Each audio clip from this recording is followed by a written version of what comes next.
Hoy vamos a hablar de un momento clave, uno de esos puntos de inflexión. Un momento en que la economía, como disciplina, se vio forzada a mirarse al espejo y preguntarse, oye, ¿qué tipo de ciencia queremos ser realmente? Para entenderlo, hay que imaginarse el escenario. Son los años 30. Europa está, en un caos total. Y en medio de toda esa turbulencia, un joven economista ve cómo el irracionalismo gana terreno y siente una urgencia tremenda por anclar las ciencias sociales en algo sólido, en hechos objetivos. ¿Es la economía una ciencia de verdad? Miren, esta no era una pregunta académica más, era la pregunta, el centro de un choque de titanes intelectuales que estaba a punto de cambiar las reglas del juego para siempre. Ok, para entender bien toda esta historia, vamos a dividirla en 5 partes. Primero, veremos por qué la economía estaba en una encrucijada. Después, la nueva regla que lo cambió todo, la comprobabilidad. Luego, el ataque frontal a lo que se conocía como teoría pura. También vamos a desmitificar a los agentes perfectos. Y para cerrar, veremos qué nos quedó de toda esa revolución. Muy bien, empecemos por el principio. Para entender la magnitud de la batalla de ideas que se estaba gestando, tenemos que transportarnos a los años 30. Un mundo, la verdad, que se sentía al borde del abismo, tanto en lo económico como en lo político. En el corazón de todo esto había una división profunda. Por un lado estaban los que veían la economía casi como una rama de la lógica, un ejercicio de deducción pura. Y por otro, los que decían, un momento, si esto es una ciencia, tiene que poder medirse y contrastarse con el mundo real.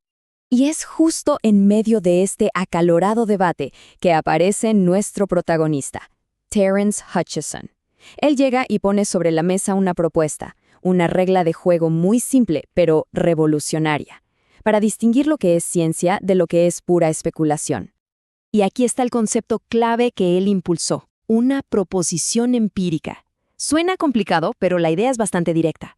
Para que una idea sea considerada científica, tiene que haber alguna forma, aunque sea en teoría, de demostrar que es incorrecta. Si no hay manera de probar que estás equivocado, entonces, ¿cómo puedes saber si estás en lo cierto? Eso es ser falsable. Aquí queda súper clara la línea que trazó Hutchison. A un lado tenemos la ciencia, ideas que podemos poner a prueba, que se arriesgan a que la realidad les diga, no estás equivocado. Y al otro lado, la pseudociencia, afirmaciones que son inmunes a los hechos, que no se pueden comprobar. Para él, la diferencia era total. Ok, entonces, armado con esta idea de la falsabilidad, Hutchison se lanza a la carga. ¿Y contra qué? Contra el enfoque dominante de la época, la llamada teoría pura. Pensemos en esto como una economía construida más en el pizarrón, con pura lógica, que en la observación del mundo real.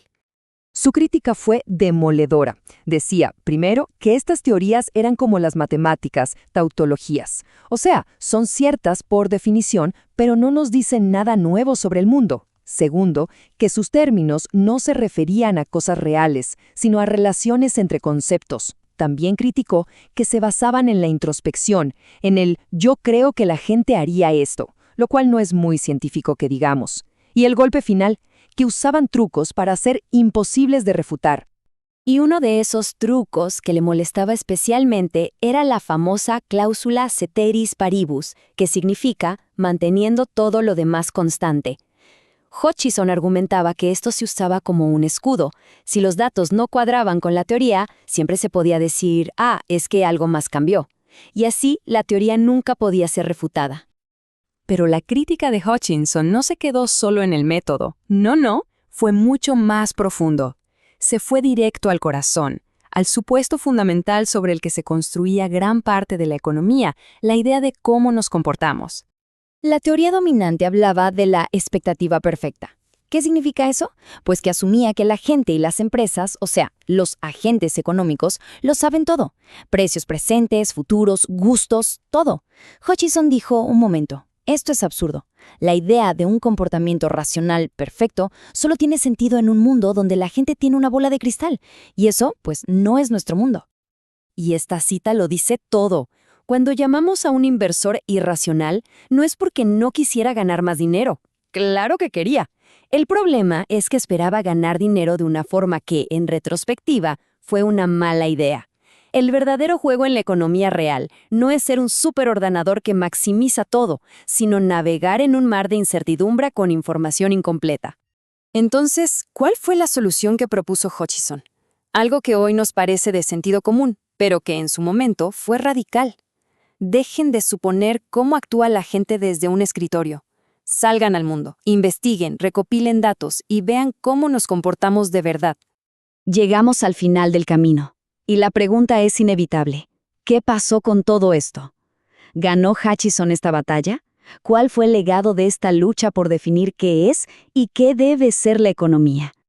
La historia tiene sus matices. Por un lado, si nos ponemos muy técnicos, su argumento filosófico tenía un pequeño error.